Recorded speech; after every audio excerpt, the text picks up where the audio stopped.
Halo, kita coba bahas kali ini tentang panduan mutu ISO EC 17025-2017. Apa definisi dari panduan mutu itu? Panduan mutu adalah dokumen yang menyatakan kebijakan dan menguraikan sistem manajemen suatu organisasi. Panduan mutu laboratorium adalah dokumen atau sekumpulan dokumen yang menguraikan kebijakan dan sasaran mutu sehingga memberikan kepercayaan dalam kegiatan operasional laboratorium. Dengan demikian, panduan mutu ini merupakan dasar dokumentasi yang digunakan untuk perencanaan menyeluruh kegiatan operasional laboratorium, menjabarkan kegiatan operasional laboratorium serta pengendaliannya, tanggung jawab, wewenang, dan hubungan timbal balik personel yang mengatur, melaksanakan, memverifikasi, memvalidasi, atau mengkaji ulang pekerjaan yang dapat mempengaruhi mutu data hasil pengujian.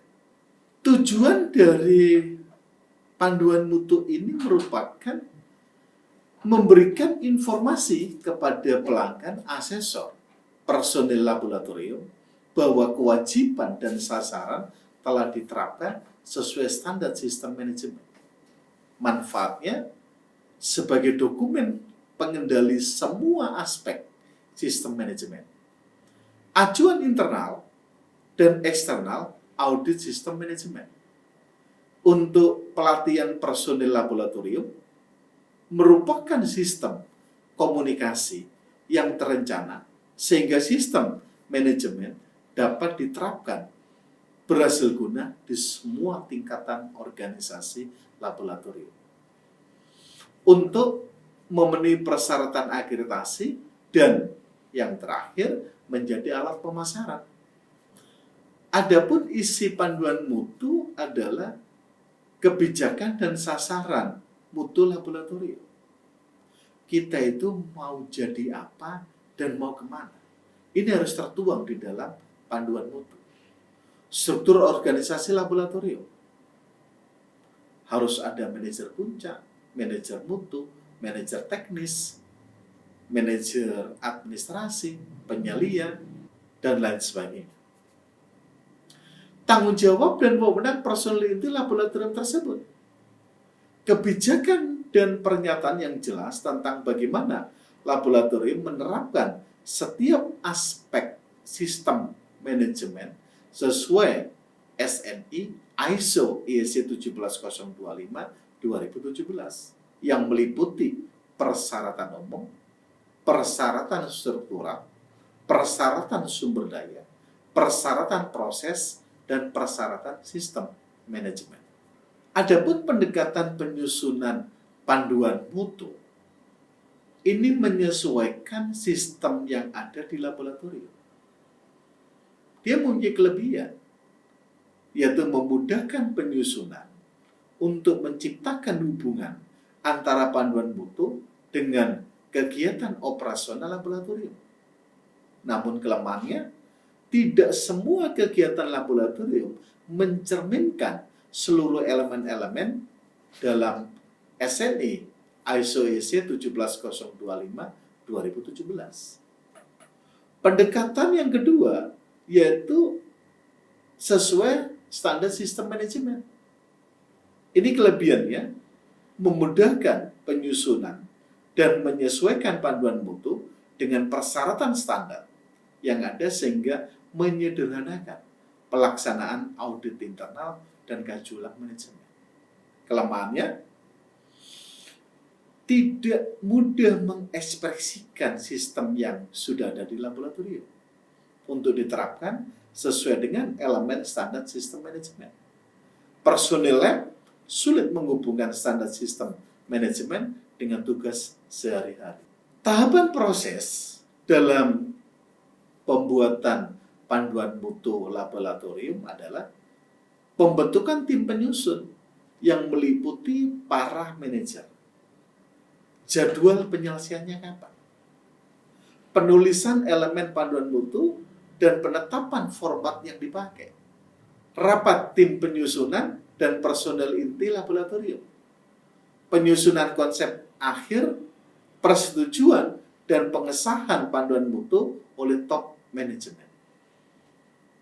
Sedangkan langkah permulaan membuat panduan mutu adalah kumpulkan semua data dan dokumentasi elemen sistem manajemen yang sudah ada, antara lain struktur organisasi, uraian kerja, arsip pendidikan dan pelatihan, daftar peralatan laboratorium, manual, sertifikasi kalibrasi, standar, metode, prosedur yang digunakan dalam pengujian atau kalibrasi, laporan pengujian, dokumen lain yang dianggap penting. Ini adalah struktur panduan mutu. Di dalam struktur panduan mutu ini, halaman depan ada daftar isi. Tujuannya apa? Pengesahan, amandemen, jika ada sesuatu yang perlu direvisi, kebijakan mutu, ruang lingkup akreditasi, acuan normatifnya, istilah dan definisi, persyaratan umum, meliputi ketidakberpihakan dan kerahasiaan, persyaratan struktural, kemudian persyaratan sumber daya, umum, personil, fasilitas dan kondisi lingkungan, peralatan, ketertelusuran, pengukuran, produk dan pelayanan eksternal yang tersedia.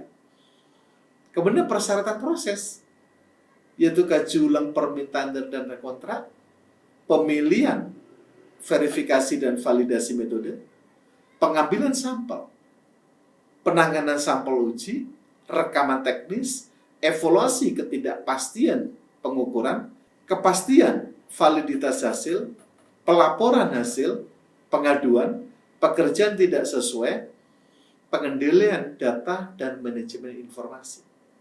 Sedangkan dalam persyaratan sistem manajemen, ini ada pilihan, dokumentasi sistem manajemen, pengendalian dokumentasi sistem manajemen, pengendalian rekaman, tindakan mengatasi risiko dan peluang, peningkatan, tindakan perbaikan, audit internal, kaji ulang manajemen, kemudian kita buat lampirannya, yaitu lingkup akreditasi, dan lampiran 2, yaitu struktur organisasi lab. Ini merupakan struktur dari panduan mutu tersebut. Mutu panduan mutu adalah panduan mutu dapat bermanfaat jika langkah yang telah diuraikan diikuti dengan benar oleh laboratorium dari hari ke hari. Panduan mutu penting, tetapi yang lebih penting adalah penerapan sistem manajemen lab yang berhasil. Ini sekedar berikan contoh tentang kebijakan mutu. 1. Senantiasa independen, profesional, dan memelihara ketidakberpihakan dalam pengoperasian laboratorium yang konsisten sehingga menghasilkan data pengujian yang valid serta memenuhi kepuasan pelanggan dan peraturan perundang-undangan. 2. Memastikan personilnya kompeten memahami sistem manajemen lab sesuai SNI ISO IEC 17025 2017 dan Permen LHK RI nomor P23 tahun 2020 serta melakukan peningkatan berkelanjutan terhadap efektivitas penerapannya. 3. Menerapkan keselamatan dan kesehatan kerja serta pengelolaan limbah laboratorium saat pengambilan contoh dan pengujian, serta mendukung perlindungan dan pengelolaan lingkungan hidup sesuai peraturan perundang-undangan. Demikian yang bisa kami sampaikan. Terima kasih.